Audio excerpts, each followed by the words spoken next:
सभी की आयु होती है महाराज। उसी तरह काल की आयु है। कली काल की आयु 4,32,000 वर्ष है। कितना? 4,32,000 वर्ष कली की अपनी आयु। द्वापर की आयु 8,64,000 वर्ष। त्रेता की आयु 12,96,000 वर्ष। और सतयुग की आयु 17,28,000 वर्ष। चारों युग मिलकर के एक चतुर्युग होता है और एक चतुर्युग की आयु 42 लाख वर्ष। कल्पना करो, ये 4 युग मिलकर के 42 लाख वर्ष, जिसके अभी रोज पंडित जी संकल्प कराते हैं आप लोगों को। क्या कहते हैं? अष्टाविंशति में कली युगे प्रथम चरण। यह 28वीं चतुर्युग है। इस तरह एक चतुर्युग 71 चतुर्युग का एक मनमंत्र होता है। कितना? तब अभी जो भी संकल्प लेते हो ना, ये काल की परिगणना है हमारे लिए। 28वीं चतुर्युगी का आप जो कली है उसका संकल्प है, जिसका 5100 वर्ष मात्र बीता है इस कलियुग का। इसकी आयु 4,32,000 और 4,32,000 को 4,32,000 जोड़ दो तो द्वापर की आयु होती है 8,64,000। उसमें फिर 4,32,000 जोड़ दो तो त्रेता की आयु निकलती है 12,96,000 वर्ष।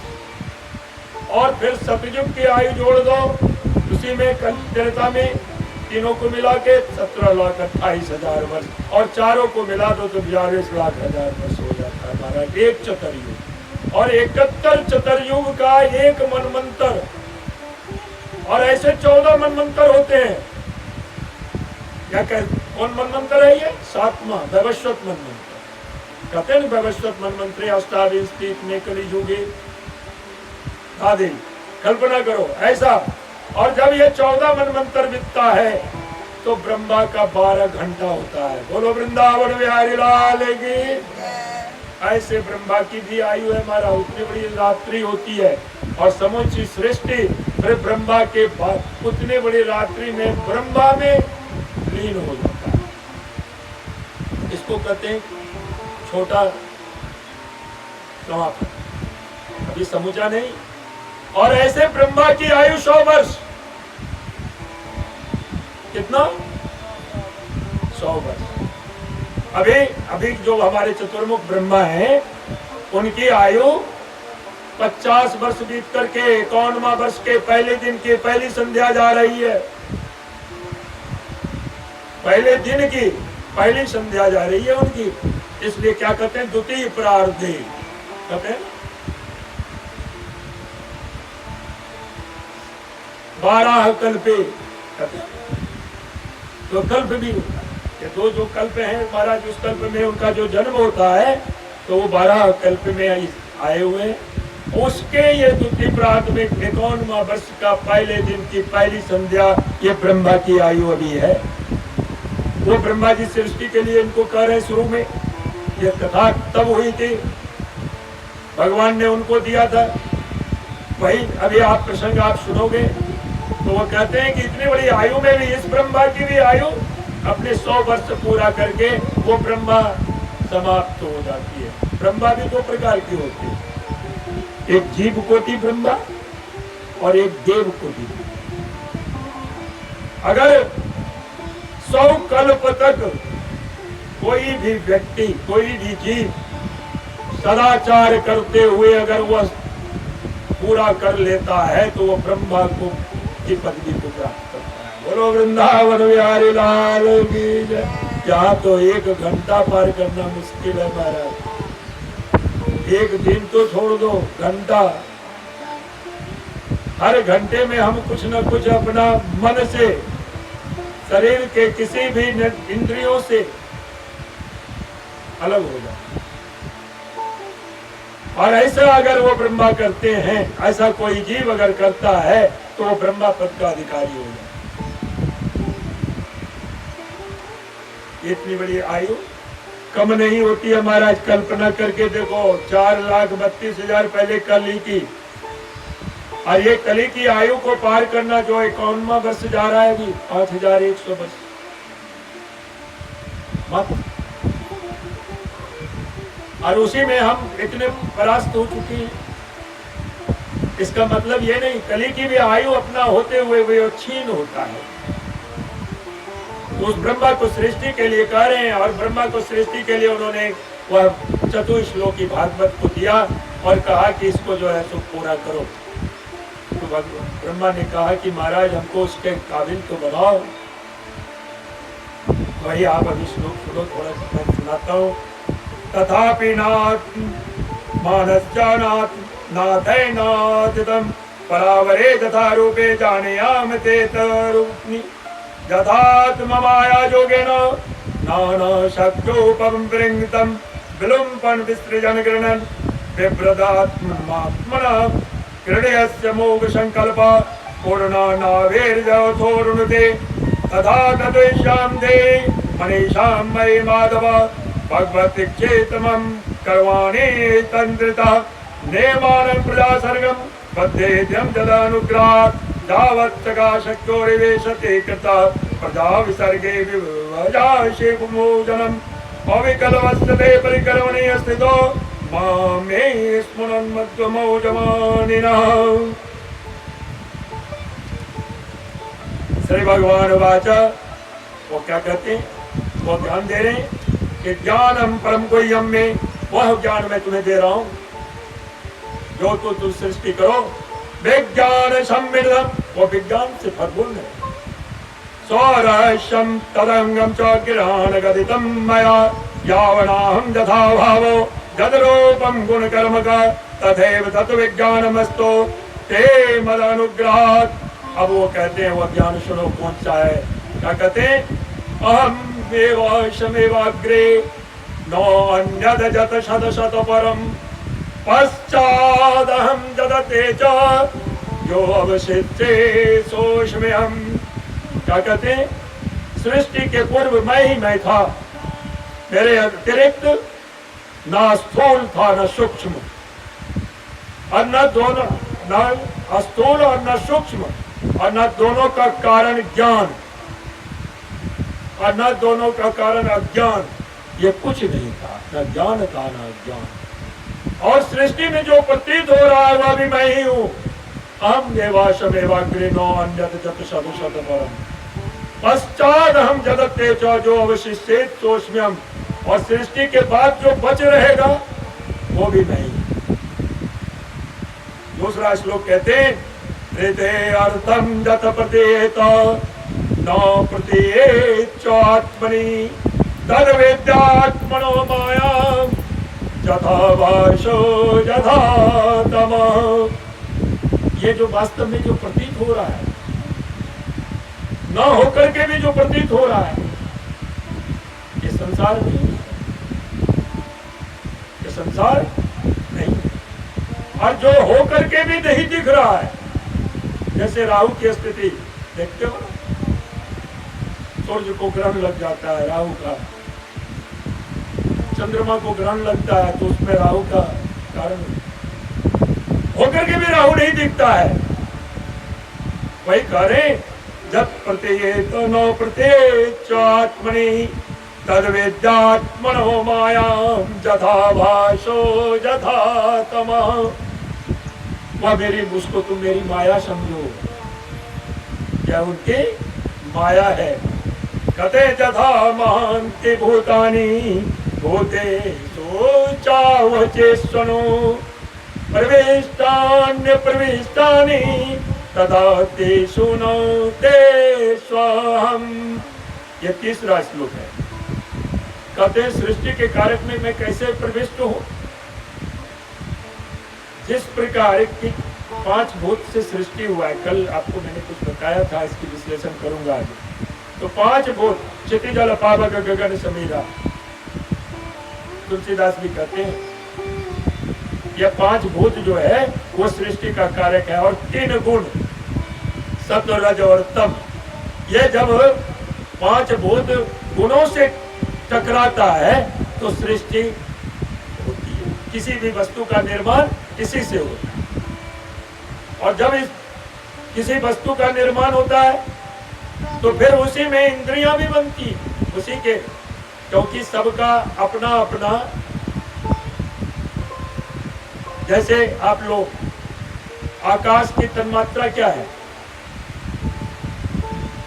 ये जो शब्द हम बोलते हैं आप तक जाता है, कैसे जाता है वो शब्द? ये आकाश का गुण है, तन्मात्रा है उसकी अपनी शब्द। ये हमारी जो आवाज आप तक जा रही है, ये आकाश का गुण है कि उसके हम जाते हैं, इसमें और दूसरा कुछ नहीं है। उसका एक तन्मात्रा अपनी है, ऊपर से लेकर नीचे आते हैं।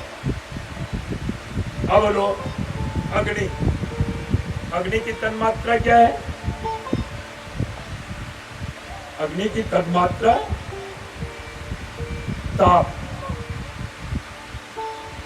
अग्नि की तन्मात्रा ताप भी है उसमें अपना गुण, और शब्द भी है उसमें। जब आप अग्नि जलाते हो ना तो उसमें अपना आवाज भी होता है। आकाश में कोई अपना नहीं, उसका एक, इसमें दो। और तीसरा जल, पहले वायु, अब वायु बोलो तो वायु का तन्मात्रा क्या है? स्पर्श। आप वायु को देख नहीं सकते, देखते नहीं, लेकिन स्पर्श से आपको मालूम होता है पंखा चल रही है, हवा आएगी। उसकी अपनी तन्मात्रा है, तो उसमें शब्द भी है, अग्नि भी है, उसका वो अपना गुण ताप भी है, और शब्द भी है, और अपना गुण उसका, ये दो उसका, और अपना स्पर्श, उसको आप स्पर्श किया तो ये तीसरा गुण उसमें है। कैसे सृष्टि होता है उसको देखो। फिर चौथा जल। अब जल बोलो, जल का अपनी तन्मात्रा है रस। क्या करता है वो? रस आपकी प्यास बुझाती, आपकी रसना को तृप्त करती है। तो जल में वो अपना गुण है उसका, रसना का तृप्त करना। और तीन गुण जो ऊपर से आया, अग्नि भी उसमें है, स्पर्श भी उसमें है, और शब्द भी उसमें है। अब पांचवा गुण है, पांचवा भूत क्या है? पृथ्वी, मिट्टी। मिट्टी की अपनी तन्मात्रा क्या है? गंध। अपनी मात्रा, उसकी अपनी तन्मात्रा है गंध। उसमें गन्ना लगा दो मीठा हो जाए, इमली गाड़ दो खट्टा हो जाए, नीम लगा दो तीखा हो जाए। और ये चार गुण ऊपर से, उसकी तन्मात्रा ऊपर से जो आया, आकाश का शब्द भी, अग्नि का ताप भी, वायु का स्पर्श भी, जल का रस भी, और अपना गुण गंध। ये पांचों मिट्टी में मिला हुआ, इसी से हमारी सृष्टि होती है। सृष्टि का कर्म यही से शुरू हुआ। जैसे हम गुण से टकराते, अब ये पांचों तन्मात्राओं को लेकर के, यही पांचों तन्मात्राएं हमारी पांच इंद्रियों का निर्माण करती है। ये जो दृश्य है उसमें जो गुण है अग्नि का, दिखने का, वो आंख का निर्माण करती है। शब्द आकाश, वो कान का निर्माण करती है, उसका छिद्र। जिह्वा का वो, तो ये पांच कर्म इंद्रियों को और पांच ज्ञान इंद्रियों को, ये 10 इंद्रियां इसी पांचों भूत से और त्रिगुणात्मक शक्ति से सृष्टि का कारक तत्व बनकर के हमें उसको निर्माण करके मानव बनाए। उसी तरह वो कहते हैं कि जथा महांति भूतानि भूतेषु चावचेषु प्रविष्टान्य प्रविष्टानि तथा तेषु न तेष्वहम्। कैसे प्रविष्ट है? उसी प्रकार, क्योंकि पांचों भूत में पहले से वो विराजमान है। उसी से सृष्टि में हमारा वो जो कैसे टेक्निकल हमारे यहाँ अभी विज्ञान है, उसको देखो। आप पहले फोन के लिए सोचते थे, आज अब दूरभाष पर हम सुनते हैं, ये भी विज्ञान है। बैठे बैठे दृश्य भी देखने लगे, यह विज्ञान है। वही और विज्ञान बता रहे हैं भगवान उनको यहाँ पे 4 श्लोकों में, इसी को वेद व्यास ने 18,000 श्लोकों में इसी को बात करके बता दिया कि ये श्रीमद् भागवत महापुराण जो आप देख रहे हैं। आप कहते हैं कि जिज्ञासा क्या करनी चाहिए? एतावदेव जिज्ञासम्। 4था श्लोक क्या कहते हैं? एतावदेव जिज्ञासम् तत्व जिज्ञासुनात्मना। तत्व की जिज्ञासा करनी चाहिए जीव को। लेकिन आज हम कथाओं में रुचि लेने लगते हैं, संसार में रुचि लेने लगते हैं। ये तत्व की जिज्ञासा करनी चाहिए, तत्व जिज्ञासुनात्मना। अब क्या कहते हैं? अन्वय व्यतिरेकाभ्याम। अन्वय और व्यतिरेक के पद्धति से यह ज्ञात होता है क्या कि ब्रह्म नहीं है, नहीं है, नहीं है, ब्रह्म है। यह अन्वय और व्यतिरेक पद्धति है। और यह अन्वय और व्यतिरेक पद्धति से क्या सिद्ध होता है कि ब्रह्म है, अर्थात भगवान है। बोलो वृंदावन बिहारी लाल की जय। और है ही नहीं, क्या कहते हैं? अन्वय व्यतिरेकाभ्याम जत स्यात् सर्वत्र सर्वदा। सभी जगह ऐसा कोई स्थान नहीं, घटाकाश की भांति, घड़ा के अंदर भी और घड़ा के भीतर भी।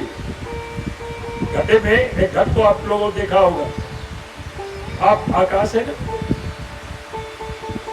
उसको तोड़ दो, फिर उसमें आकाश तब भी है, उसके बाहर भी है, उसके अंदर भी है, घटाकाश की भांति। उसी तरह वह सृजन में हमेशा सृष्टि में हमारे और आपने अंदर में वो प्रवेश किए हुए हैं। ऐसी की तत्व की जिज्ञासा करनी चाहिए। बोलो वृंदावन बिहारी लाल की जय। अन्वय व्यतिरेकाभ्याम जत स्यात् सर्वत्र सर्वदा। जो सब जगह और सभी समय में उपलब्ध हो वह भगवान है। यही 4 श्लोक उन्होंने उनको दिया ब्रह्मा को, और ब्रह्मा ने फिर यही श्लोक नारद को दिया, और नारद जी ने भगवान व्यास को दिया, और व्यास ने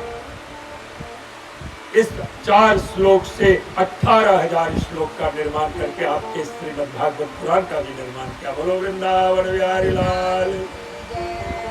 एतमन्तं समातिष्ठा परमेन समाधि